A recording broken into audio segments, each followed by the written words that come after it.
So I have my colleague, Mr. Rotana Singh. He's an alumnus of the school, also teaches ESL with us. And from that part, he will be asking questions, the same questions I shared with you, just for the formality.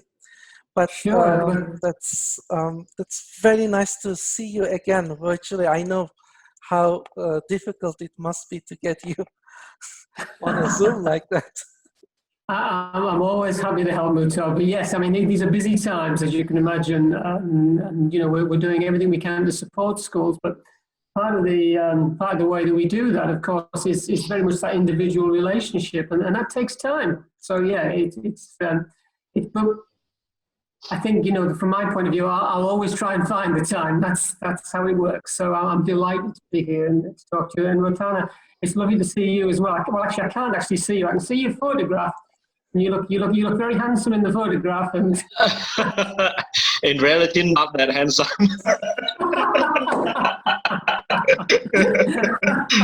Maybe I should try that. That's a really good idea. I should maybe put a different picture up there. It was taken maybe 20 years ago. That might. No, I'm really joking. It's nice to have you on the call, and thank you for joining us. Right. Thank you, sir. Thank you. Yes, Rotana, over to you. If you could start with questions, and we'll see how the conversation will move along. Right. Okay. Again, nice to see you, sir. Nice to see you here. And thank you so much for giving me such a great opportunity to talk to you. So if you're ready, we can go ahead, right, sir, now? Yeah? Yeah. Go ahead. Sure. Go ahead, Rotana. Yeah.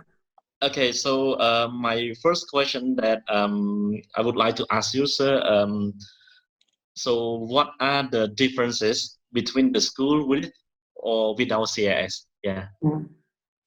Yeah, it's a good question. And I think to start to answer your question, I'd probably go back a step and say that I think one of the things to remember is, you know, there's less than 600 schools around the world that have been fully accredited by CIS, and your school's one of them. So that puts you in quite a small select group of schools when you think of the masses of schools that are out there across the globe. And the reason that there's only a small number of schools relatively across the globe that have full CIS accreditation is because it's a rigorous process. It's a rigorous process that evaluates the school in the context of internationally agreed standards. The process itself is one that is a blend of support and challenge that's focused on a school's development. And remember also, and obviously you've been through this, it's a peer-based model. So therefore, the people or the colleagues that are evaluating you are international educators from around the world. Now, because the CIS accreditation process is built on those three pillars, if you will, that's why there are so few schools that actually meet that criteria of international standards. And that's why that same criteria and that accreditation status is recognized not just by ministries and departments of education, but universities around the world as identifying a school that not only has a commitment to high quality international education, but can deliver it as well. And that's quite a long answer to a short question. But what I'm trying to do is give you the context of what sets a CIS accredited school apart from those other schools who, for whatever reasons, are not CIS accredited schools. Hope that helps. Yeah, sure. Yeah, thank you so much, sir. So before we move on to the next questions, or anything else you would like to add something, or is it okay, sir? Well, I could talk for ages about CIS, you know. Muhtor will know that. So I've got no problem talking about it. I mean, I think another thing that we'll come to as we talk today, and I do want to mention this, is you know what makes a CIS accredited school unique in terms of the messages that it sends out to your constituents, your students, your parents, and your staff? But let's come on to that. Let's make sure I have a bit of time, so I can answer that one for you. Okay, so for next question, sir, could you just tell us what are the factors that make CIS school special than the other? Okay. Yeah. And I guess in a sense that's going to help. That's going to help me emphasize some of the things that I've already talked about. So what makes it special compared to other schools? Now remember, you're talking about an accreditation process that's validated in many countries across the world. And as I mentioned earlier, these are not just ministries and ministries and governments, but it's also universities across the world. So for example, we work with ministries in places like Thailand and Canada, not Kazakhstan. We work with organisations like the Council of British International Schools, COBES, BSME, Forbesia. These are all things that are unique to CIS. There are many organisations that might have affiliations with some of these organisations, but there are very few organisations that have affiliations with all of these. And this is also important in the context of your students going on to university as well. The fact that CIS International Accreditation is recognised on so many different levels. So it does help to give a recognition to your schools, not just in terms of looking outward, but also looking inward as well. We've talked already about what it says about a high quality learning environment. And again, that is one of those special factors that CIS identifies. You'll be aware, and Muhtor will be aware of the four key drivers of the CIS accreditation process, which are built around a school's guiding statements, its mission, its vision, if you will, its philosophy, the things a school aspires to. We talk very much about global citizenship and the expectation that if you're working at a CIS school, then you're part of a process that's helping to develop global citizens.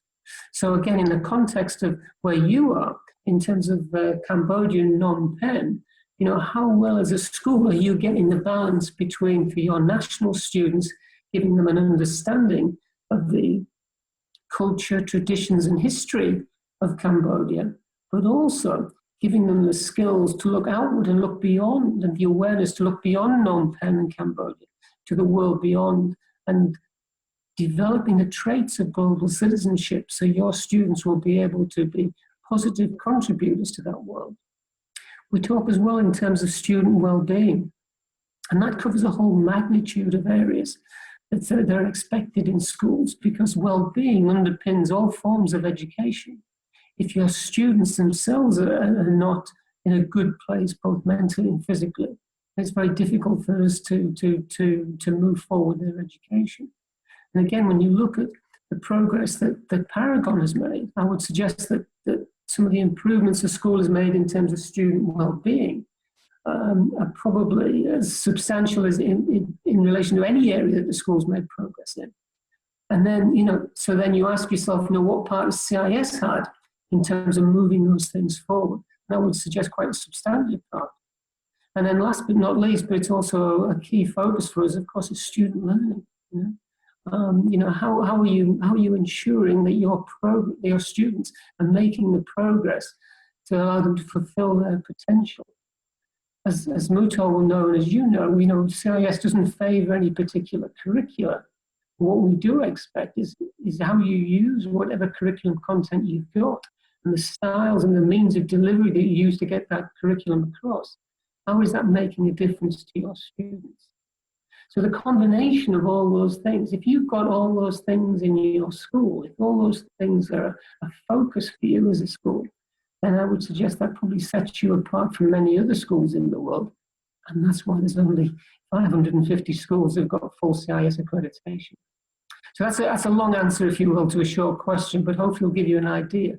Some of us, Muhtor knows I like to talk about CIS. That'll give you an idea that hopefully you'll be able to use.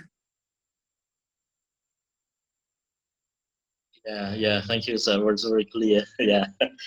So let's move on to the next question, sir. What message does being accredited send to the school community or even beyond the community? Got a question, sir? Yeah. And I think that's a really good message, because I think as your constituents will want to know, CIS accreditation. So what? What does that mean to us? What does it mean to the student in the grade 3 class? What does it mean to parents who send their children to your school? What does it mean to the staff who are working at your school? Well, I think the best way to sum that up would be to go through a number of things that we, and you can find these on the website actually, that will talk about, the qualities or the characteristics of a CIS school. So first and foremost, if you're working in a CIS school, this is a school that's devoted to its vision, its mission, its guiding students, its guiding statements rather. So those aspirational statements within the mission of any school, we know that a CIS school is dedicated to those, because it's one of the things that they have to substantiate and exemplify when they go through the accreditation process. CIS schools have also thought very deeply about the services that they offer to the students, family and community that they serve. So there's a connection there between all the different constituents, and the school itself, as I say, has thought very clearly about what that means, making those connections. You don't have to be a CIS accredited school. The school has actually made a commitment to want to be evaluated externally. It's saying that you might have your own internal processes, in which we would expect you to have, for evaluating how successful you are at what you do. But what you've actually done by inviting CIS in, you said that, well, actually, we would like an external assessment. We would like to be judged against standards that maybe are not just Cambodian standards, or not just standards within the region, but we would like what we do on a day-to-day basis to be evaluated in the context of international standards. And not all schools are ready for that. Not all schools are prepared to open their doors to that sort of evaluation assessment. No school has done that. And I think that also sends out a very powerful message to your constituents, because it says to your parents that what you're interested in is self-improvement. So again, I think that's a very strong message, which I think is something you should be sharing with your constituents. By nature of what the CIS evaluation framework is, what you're saying to students is that, hey, we focus on the quality of teaching and learning, but we're also conscious about student safety and student well-being. So again, very powerful messages that you're sending to your community, because you're inviting evaluators to come in and judge the quality of your learning, the quality of student well-being against international standards. And again, I think very powerful messages, not just for your students and for your parents, but for your staff as well. If you're going to come and work at a place like Paragon, you want to know that what you're doing is going to be contributing not just to the quality of teaching and learning, but you're going to be looked after as well. There's going to be an interest in your well-being, and you're going to be given the tools to make sure that the students that you work with will also be safe and secure, and their well-being will be important to you. Global citizenship, we talked about that already. Again, it sends out a very powerful messages to your students, to your staff, and to your parents about what the school's all about. We've talked about that balance already between what it is to be a Cambodian at the present time, but also what it means to have the skills and the traits of global citizenship and awareness of the world beyond Phnom Penh and Cambodia. By committing to a CIS evaluation process, you're saying to your constituents, hey, this is important to us, this matters, and this is what we're hoping to do with your children. I think another thing that we could talk about, and forgive me for going on at length here, but these are all key parts of what makes us, what you can be saying to your constituents. I think another important thing about CIS schools is they keep their promises. When we evaluate a school, we look at what you say. You know, what does your mission say? What does your vision say? What do you say? What do you say you do in terms of global citizenship, digital citizenship? What does high quality teaching and learning look like in your school? And then do you make it happen? Yeah. So again, the message you send your constituents are, yes, we have aspirations. Yes, we have plans. Yes, we want to move the school forward. But if we make promises, we'll keep them. And that's a very important quality of CIS schools going forward. I think that maybe the general point, which covers all the bases here, and I mentioned it right at the beginning, is this idea of schools being on self-improvement journeys. Of course, when you talk to your constituents, whether they be students, parents, or staff, you want to emphasize the strengths of the school. And, you know, your school does that as well as any school. That's why, you know, students are families are attracted to the school. That's why staff want to work at the school. But what you're also saying by committing yourself to CIS is you're saying that, you know, we know there's things we can improve. The school's on a constantly, you know, a constant self-improvement journey. And the expectation is that all the time you are moving the school forward. Because we live in a landscape whereby if you're not moving forward, you're effectively going backwards.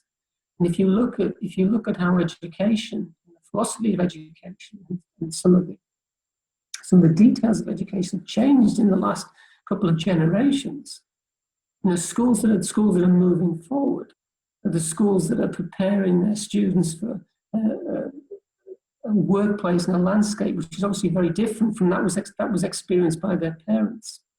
So that's a key thing, you know, where you're saying to schools, you know, you're saying to your constituents that you are adapting to the educational landscape. And, you know, a perfect example of this would be the present situation that we're living in at the moment with the pandemic that we're experiencing across the world. One of the CIS accreditation standards, and Muhtor will know this, in Domain D, it might even be standard D11, it talks about what, you know, do you have something in place to continue learning should the school be closed for a period of time? And here we are. School's been closed for a period of time. What are you doing to continue learning? Do you have the capacity to be able to adapt to what's happening out there? And there's obviously a lot happening out there, but it's still able to ensure that your students have a continuity of learning. Yes, you have. And again, you know, I would argue that's an important quality of CIS schools and an expectation as well, because when the evaluation team came in, that's one of the things that they were evaluating. Are you able to adapt to those circumstances and ensure for continuity of learning? So again, it's part of the framework, but to your constituents, what it's saying to you is that you're constantly looking forward, you're building on your strengths, you're developing the areas that need to develop, and you're ready, you're flexible enough to be able to change should circumstances require it. And as I say, it's not an environment we'd like to be in at the moment, but by doing what you're doing and by instituting the online learning that you have, you're exemplifying one of the qualities that makes a CIS school. Muhtor, are you still with me? Yes, sir. Thank you so much. It was such a very great explanation from you, sir. I'm glad you're recording it. Yeah. I think that's all for my question, Mr. Muhtor. Okay. I think That's we great. haven't done. Sorry, Muhtor. I think we haven't done a good homework here in terms of university admissions. And so I was in two minds whether I should ask you or direct this to someone at higher education section. But again, I'll ask it. What advantages does a CIS accredited school get when the students apply for universities? Well, I think first and foremost, you know, to say is that CIS is recognised by universities around the world. You know, and I think that's an important step. it's important to distinguish as well that when CIS goes into a school, we validate the school, not the educational program. Yeah. So no accreditation agency does that. So it's a school that we're looking at the educational program. But what our research tells us is that because universities around the world are very conscious of what CIS schools, what they constitute in terms of that high quality learning, in terms of those expectations that we talked about in some details, then they actively seek out students from CIS schools because they know that they're coming from a certain background. They know that those students will have the traits of global citizens. They will have gone through a well-rounded, balanced education, and they will have worked in an environment that puts an emphasis on high-quality teaching and learning. So in that context, what were the feedback that we get from our constituents and from the universities that we work with is, as I say, that they not only recognize CIS, but they actively seek CIS students because they know the environment that they're coming from. And in a very competitive environment, as it is with universities across the world, whether it be Southeast Asia, Europe or America, that actually counts for quite a lot. I hope that helps. Thank you ever so much. I know I really want to hear much more, and I know you'll be able to say a lot in every aspect, but I think I don't want to get the rest of your energy for the day. And you're very kind. Naima sends her best, and we both are very excited and looking forward to be continue being part of this community. It's quite rewarding, challenging process to be in. And thank you for your time and all this. And I'll keep in touch.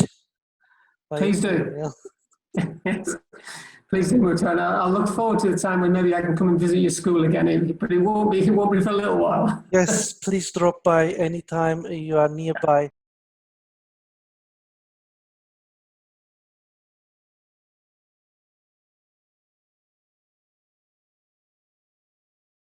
Paragon International School. Learn today for a better tomorrow.